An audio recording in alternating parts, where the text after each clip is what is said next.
CM की समीक्षा बैठक का दौर जारी है। आज भी मुख्यमंत्री पेयजल और स्वच्छता विभाग की समीक्षा कर रहे हैं, तो वहीं जल संसाधन विभाग का भी मुख्यमंत्री लेखा जोखा लेंगे। इस दौरान विभाग के मंत्री भी मौजूद रहेंगे। बता दें कि 2 सितंबर से सीएम लगातार सभी विभागों का हाल जान रहे हैं और यह सिलसिला 18 दिसंबर तक चलेगा।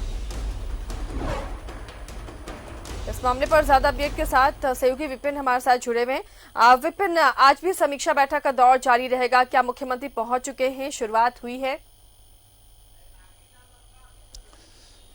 जी देखिए, मुख्यमंत्री प्रोजेक्ट भवन पहुंच चुके हैं और लगातार जिस तरह से अगर हम बात करें तो 2 दिसंबर से 18 दिसंबर के बीच कुल 12 दिनों तक विभिन्न विभागों की समीक्षा में मुख्यमंत्री जुटे हुए हैं। उसी कड़ी में आज राज्य के 2 महत्वपूर्ण विभाग पेयजल एवं स्वच्छता विभाग के साथ साथ जल संसाधन विभाग की समीक्षा मुख्यमंत्री को करनी है और अब से कुछ देर के बाद जो पहली समीक्षा बैठक है वो शुरू हो जाएगी। समीक्षा बैठक में भाग लेने के लिए विभागीय मंत्री मिथिलेश ठाकुर भी मंत्रालय पहुंच चुके हैं। इसके अलावा इस बैठक में राज्य के मुख्य सचिव, विकास आयुक्त, राज्य मुख्यमंत्री के प्रधान सचिव के साथ साथ विभाग के अधिकारी मौजूद रहेंगे। और जिस तरह से बीते दिनों विभिन्न विभागों की समीक्षा के दौरान मुख्यमंत्री ने अब तक हुए कार्यों का ब्यौरा लिया और साथ ही साथ आने वाले समय को लेकर एक टारगेट भी विभिन्न विभागों को दिया है। ठीक उसी तर्ज पर अगर हम बात करें तो आज अगर वो पेयजल आपूर्ति विभाग की जो पहली समीक्षा बैठक उसमें अगर गौर करें तो कई पेयजल आपूर्ति की योजनाएं जो हैं, चाहे वो ग्रामीण इलाकों में हो या फिर शहरी क्षेत्र में हो, आज भी कई जगहों पर पेयजल आपूर्ति जो है वो व्यापक तरीके से नहीं हो पाती है। तो ये भी एक बड़ा चैलेंज इस राज्य के लिए होगा। साथ ही साथ जो वाटर रिसोर्सेज है झारखंड में, उसको किस तरह से सरकार डेवलप करे वहां से, और साथ ही साथ जो सिंचाई की व्यवस्था है, जो राज्य के कृषि योग्य भूमि है वहां पर सिंचाई की सुविधा कितना ज्यादा से ज्यादा सरकार मुहैया करा सके, इन तमाम चीजों पर मंथन होगा। और साथ ही साथ आसिया जब राज्य में मुख्यमंत्री के तौर पर हेमंत सोरेन ने शपथ ली थी तो उसके तकरीबन 6 महीने के बाद उन्होंने एक निर्देश जारी किया था जल संसाधन विभाग को लेकर कि बीते 3 वर्षों में इस विभाग में जो भी टेंडर हुए थे सबकी जांच का आदेश मुख्यमंत्री ने दिया था और उस जांच उपरांत उन तमाम योजनाओं पर क्या कुछ अब तक रिपोर्ट आया है इसकी भी समीक्षा आज होनी है। तो कुल मिलाकर कहा जा सकता है कि अति महत्वपूर्ण विभाग की विशेष समीक्षा में मुख्यमंत्री फिलहाल जो है वो जुटे हुए हैं। चलिए, तो काफी कुछ उम्मीदें हैं कि इससे इस विभाग में सुधार होगा। लेकिन सिंचाई की बात आपने कही है विपिन, कई ऐसे जिले हैं जहां खेती की बहुत ज्यादा संभावनाएं हैं लेकिन वो बारिश पर आश्रित है। ऐसे जिलों तक कैसे सिंचाई की व्यवस्था बहाल होगी? योजनाएं बनती पर धरातल पर उतरती नहीं है। क्या इस बार लग रहा है सरकार संजीदा है और वैसे खेतों तक सिंचाई द्वारा पानी पहुंचेगा?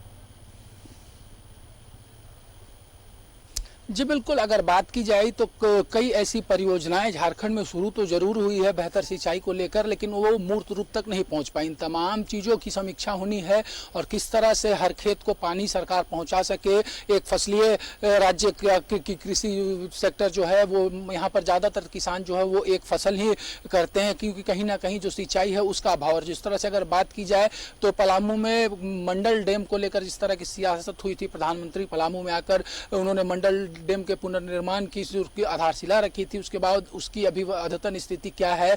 इसके अलावा अगर बात करें तो कोनार सिंचाई परियोजना की स्थिति को लेकर भी समीक्षा होनी है और साथ साथ अन्य, चाहे वो संथाल परगना की अन्य सिंचाई व्यवस्था हो, दक्षिण छोटा नागपुर की बात हो, कोल्हान की बात की जाए तो हर प्रमंडल में किस तरह से सिंचाई पर फोकस होगा, वाटर रिसोर्सेज को सरकार बेहतर बना सके और साथ ही साथ पेयजल आपूर्ति को लेकर किस तरह से हर घर में साफ पानी सरकार पहुंचा सके, ये भी एक बड़ा टारगेट है। क्योंकि आज भी अगर झारखंड में आपको याद होगा आसिया तो हर जिले से एक खबर आती है कि जल मीनार बनकर तैयार हो जाता है लेकिन वाटर सप्लाई उससे देखने को नहीं मिलता। तो कहीं ना कहीं कई ऐसी योजनाएं भी इस विभाग में पहले जरूर चलाई गई हैं जो कि कहीं ना कहीं एक सफेद हाथी बनकर रह गया है। जल मीनार बन जाते हैं, वाटर सप्लाई नहीं होता है। आज भी राजधानी रांची के भी कई ऐसे वार्ड हैं जहां पर वाटर सप्लाई की व्यवस्था नहीं हो पाई है। तो ये एक बड़ी चुनौती होगी राज्य सरकार के लिए और इस विभाग की समीक्षा के दौरान कई ऐसे बिंदु मुख्यमंत्री तक जरूर आएंगे जिस पर राज्य की सरकार त्वरित कार्रवाई करना चाहेगी। क्योंकि आने वाले 29 तारीख को जब अपने 1 साल का रिपोर्ट मुख्यमंत्री जारी करेंगे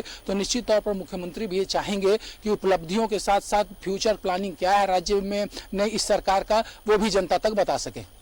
चलिए, फिलहाल शुक्रिया विपिन, इस तमाम जानकारी के लिए नजर बना रखिए, अपडेट लेते रहेंगे। तो जल संसाधन विभाग और पेयजल स्वच्छता विभाग की भी आज बैठक है और मुख्यमंत्री की कोशिश होगी कि जो योजनाएं अधर में लटकी हैं और सिंचाई की किस तरह व्यवस्था हो, हर घर तक पाइप से पानी कैसे पहुंचे, सप्लाई वाटर कैसे पहुंचे, और सबसे ज़्यादा ज़रूरी इस राज्य में है जल संचयन के लिए एक बेहतर नीति होना। पठारी इलाका होने की वजह से जल संचयन नहीं हो पाता है।